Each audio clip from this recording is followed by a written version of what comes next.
Niba urakoze kuri kutukukira kuri channel yacu. Donald Trump yongeye kugerageza kuba yaraswa, yongeye kurusimbuka. Ni nyuma yuko mu mezi abirashize yonyine nabwo bagerageze kumwica.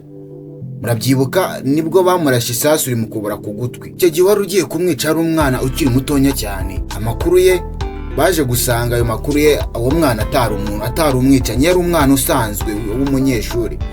Hanyuma rero Donald Trump mu ijoro ryakeye ku cyumweru nibwo hamenyekanye inkuru ko Donald Trump bagerageje kumurasa nabwo ubwo yari yibereye mu gasiporo. Murabiza abakire benshi muri weekend ari ukuntu bagira gutyo bakashaka ukuntu bajya mu gasiporo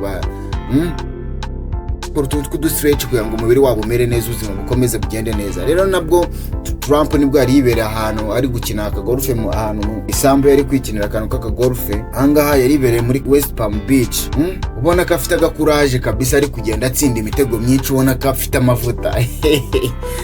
Wabonaga ko afite amavuta. Nuko rero umukuru wari bakomeza avuga ko ubwo Trump yageragezaga kuba yaraswa umujepe, urabona ko bano bantu barabaye haba president haba bagifite abantu babarinda kabisa, bagifite abantu babarinda. Rero ngo mu gihe Trump yari kwikinira akantu k'akagolf ari no mu mavuta agenda nagamo kabisa, nibwo umujepe yagize gutyo babonye ku ruhande, ababonye ibyatsi biri gusa nkaho binyeganyega. Urabiza abajepe bapone bari kureba impande zombi, bari kureba hirya no hino, bareba utuntu n'utundi. Rero umujepe yagize ati barebye ku ruhande babonye hari utwatsi turi kugenda tuvaho. Ababonye imbunda isohokamo. Ako kanya kibonamo nta kuzuyaza, kuko uwumva umuntu uri mu byatsi ufite imbunda tayari yari hadoye. Ako kanya yahise amurasa, akimurasa ariko isasu ntago ryamufashe neza. Uwo muntu rero wari uri kugerageza kuba yarasa Trump yahise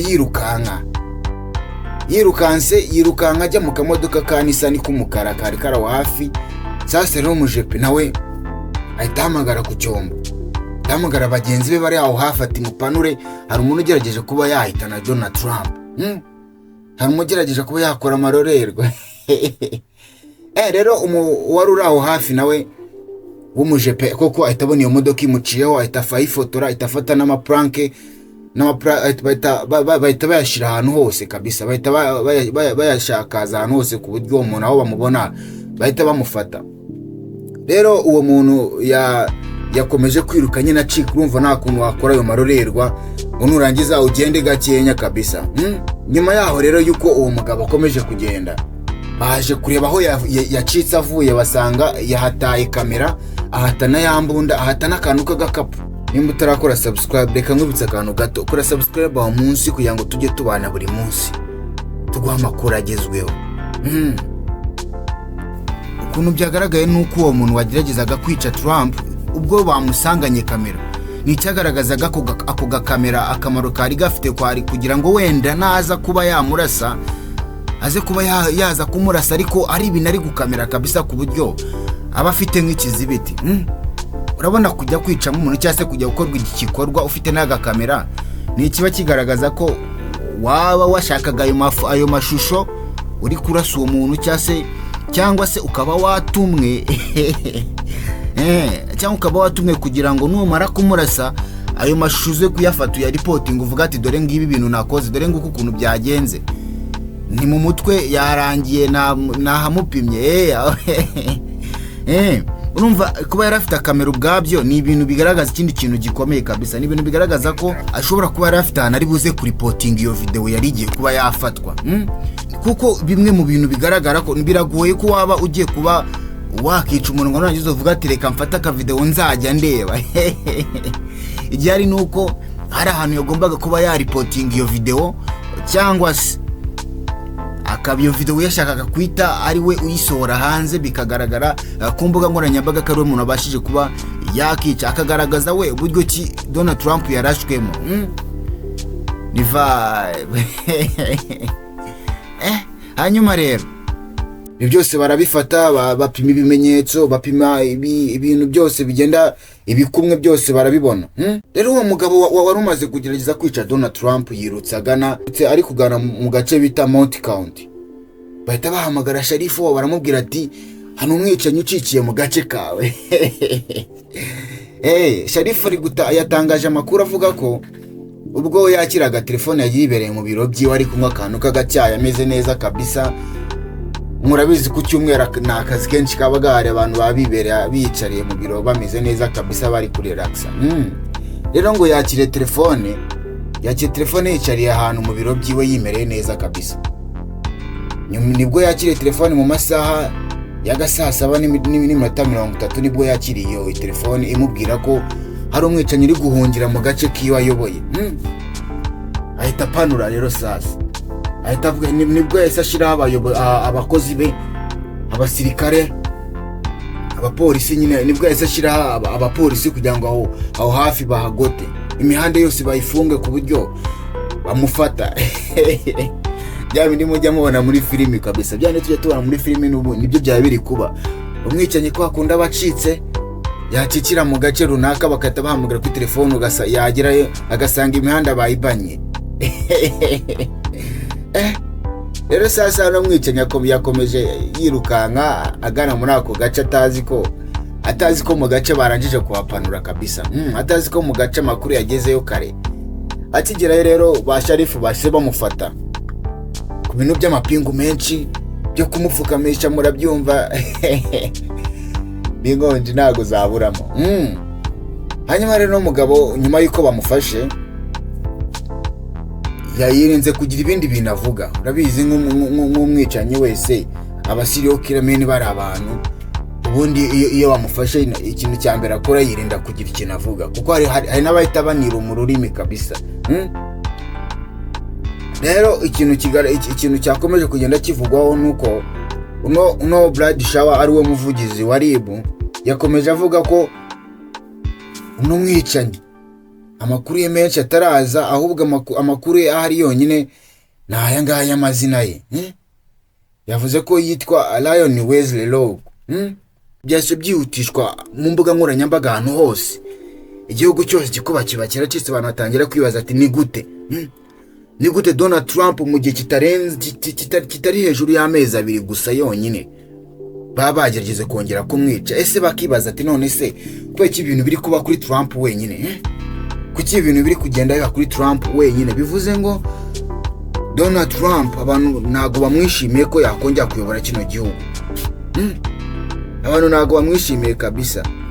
Donald Trump we ariko ku ruhande rwe ibingibi biri kumukomeza, ahubwo kabisa biri kumugaragariza ko ngo hari ibindi bibazo byinshi akwiye kuba yakemura hano mu gihugu cye.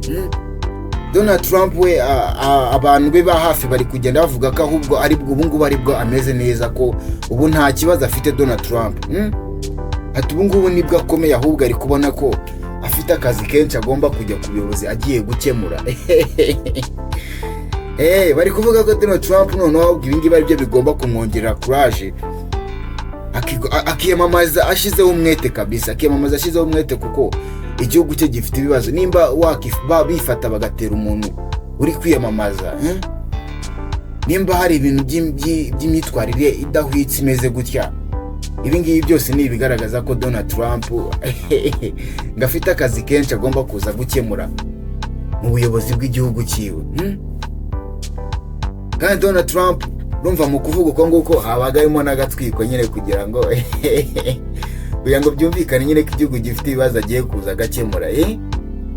Niba rero wakibaza ngo umuntu bari kwiyamamazanya nta ruhare yaba bifitemo se? Murabizi hari ukuntu mu Rwanda cyangwa se n'ahandi hose ngiyo abasore babiri bahanganiye ikintu kimwe, hari ukuntu ugira gutyo ukajya umushori mugenzi wawe umutega utundi tuntu. Ese ibi ngibi no muri politike ra? Rero uno Kamala Harris niwe uri kwiyamamazanya na Trump. Nawe akibona ino nkuru rero yahise yandika ku rukuta rwa Twitter avuga ko iyi nkuru yamubabaje cyane nyuma yuko imugezeho yuko Trump yagerageje kuba yaraswa. Yavuze ati icy'ingenzi nuko Donald Trump ubu ngubu ameze neza.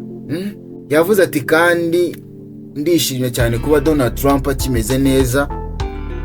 Akomeza avuga ngo kandi ibintu by'urugomo nta mwanya bifite mu gihugu cyacu. ahita yirinda gukomeza kuvuga andi magambo menshi.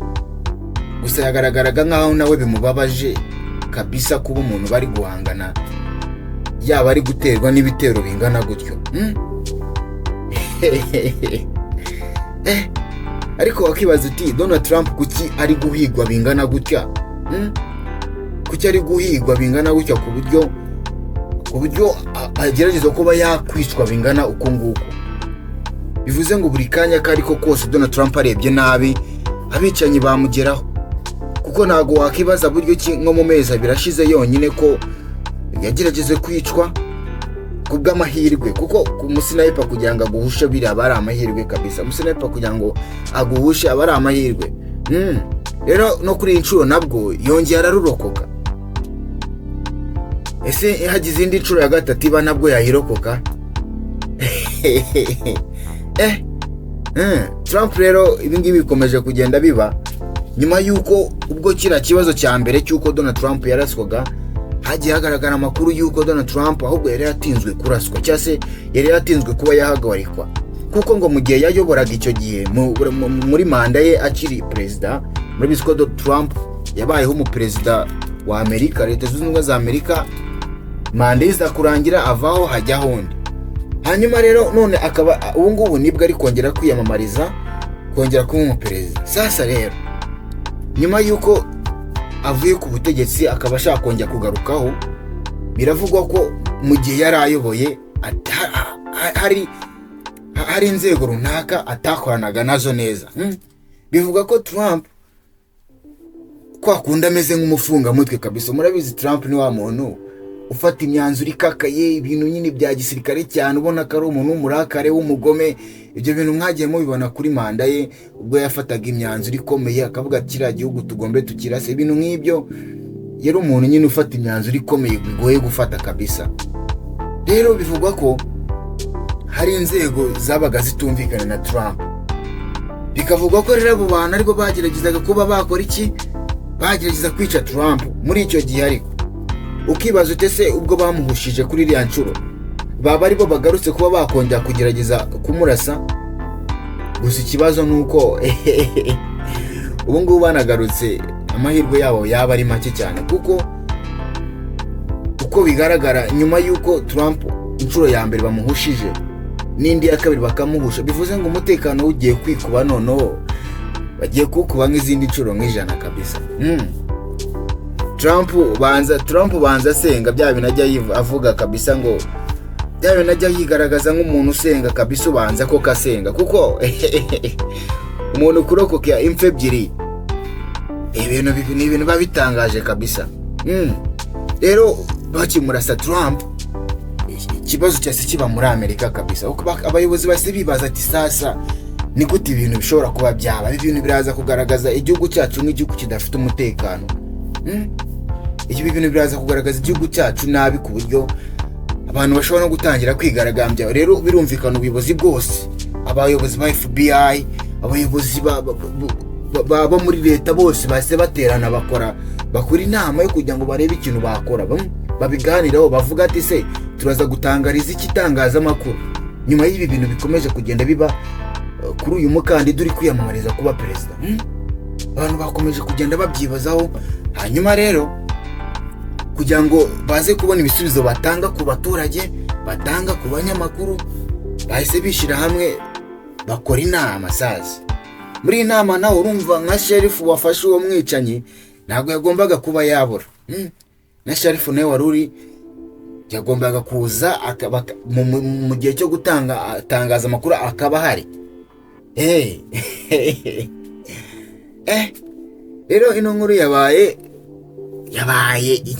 inkuru hano muri Amerika Zunze Ubumwe za Amerika, yasakaye kabisa. Urabizi abayobozi hari ukuntu baza gutyo bakasa nk'abayobya marari kugira ngo situation ikemuke.